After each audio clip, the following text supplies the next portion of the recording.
Hello and नमस्ते guys, फेरि पनि मेरो युट्युब च्यानलमा तपाईँलाई स्वागत छ। आज हामी चाहिँ एनएसपीसी एचएलआईसी एक्जाममा सर्जरी पोर्सनबाट चाहिँ सबको बुलेट पोइन्ट्सहरू चाहिँ हामी आज यो भिडियोमा कुरा गर्नेछौँ। भिडियो चाहिँ अन्तिम समय हेरेर साथ दिनुहोला। ल अब हामी आफ्नो भिडियोतर्फबाट लागौँ। ल फर्स्टमा चाहिँ हामी सक चाहिँ हाम्रो कति किसिमका हुन्छन् त? हाइपोभोल्मिक सक, न्युरोजेनिक सक, सेप्टिक सक र एनाफिलाइटिक सक भनेर चारवटा सक हुन्छन् हैन। चारवटा सकमध्ये चाहिँ अब हाम्रो सबै क्वेसन सबै सकबाट चाहिँ अलग अलग केसहरू बनाएर सोध्छ हैन। केसहरू बनाएर सोध्छ। तपाईँले अब त्यो केस बुझेर थ्योरी पढेर चाहिँ हामीले केस बुझेर चाहिँ हामीले कुन सक हो भनेर आइडेन्टिफाई गर्नुपर्ने हुन्छ है त। फर्स्टमा चाहिँ अब हाम्रो बुलेट पोइन्ट्सको फर्स्ट क्वेसनमा चाहिँ के छ भने pain during burn and patient goes to the shock. Patient जब बर्नमा जान्छ पक्कै पनि त्यसलाई हाइपोभोल्मिक सक हुन्छ। हाइपोभोल्मिक सक भइसकेपछि हैन पेसेन्ट चाहिँ कुन सकमा जान्छ भनेछ, त्यो चाहिँ हाम्रो के हुनेछ, न्युरोजेनिक सक भनेर हुन्छ। पेसेन्ट यदि बर्न पेसेन्ट चाहिँ 2 हप्तापछि चाहिँ कुन सकमा जान्छ भनेछ।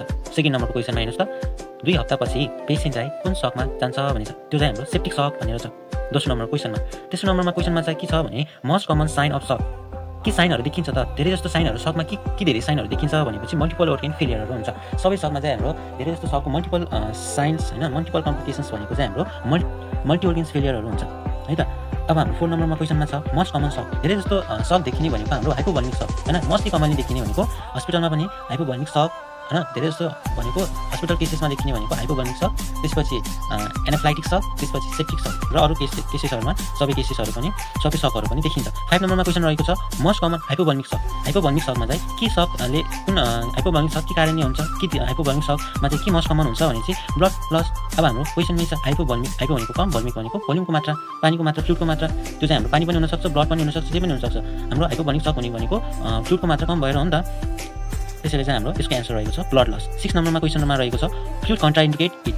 फ्लुइड चाहिँ हामी केमा कुन सकमा दिँदैनौँ भनेपछि यो चाहिँ हाम्रो एनएसपीसीमा पनि सोधेको छ। फ्लुइड कन्ट्राइन्डिकेट इन कार्डियोजेनिक सक। कार्डियोजेनिक सकमा चाहिँ हामी फ्लुइड दिन मिल्दैन। 7 नम्बरमा क्वेसनमा रहेको छ drugs of choice of cardiogenic सक।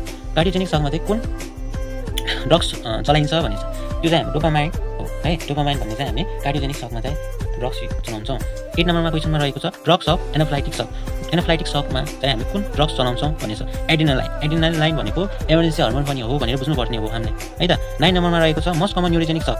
के कारणले चाहिँ न्युरोजेनिक सक भन्ने हुन्छ, मोस्ट कमन कज अफ न्युरोजेनिक सक भनेर पनि सोध्न सक्छ तपाईँलाई। त्यसैले चाहिँ हाम्रो यसको एन्सर के हुने रहेछ त, brain and spinal cord injury है त। अब 10 नम्बरमा क्वेसनमा रहेको छ सकमा पेसेन्टलाई कस्तो पोजिसनमा राखिन्छ। धेरै जस्तो पोजिसन भनिरहेको हुन्छ है। धेरैमा चाहिँ हाम्रो लेटरल पोजिसन भन्ने हुन्छ, यसमा चाहिँ हाम्रो ट्रेन्ड बल पोजिसन भनेर पनि हुन्छ।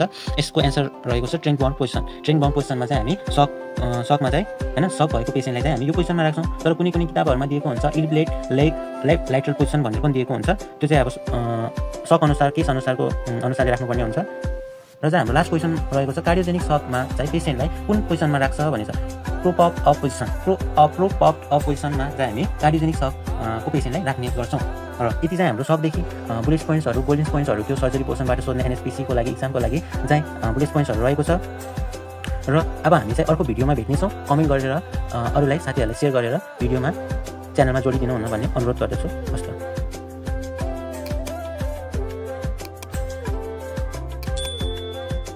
खत्म, bye bye, tata, good bye, गया।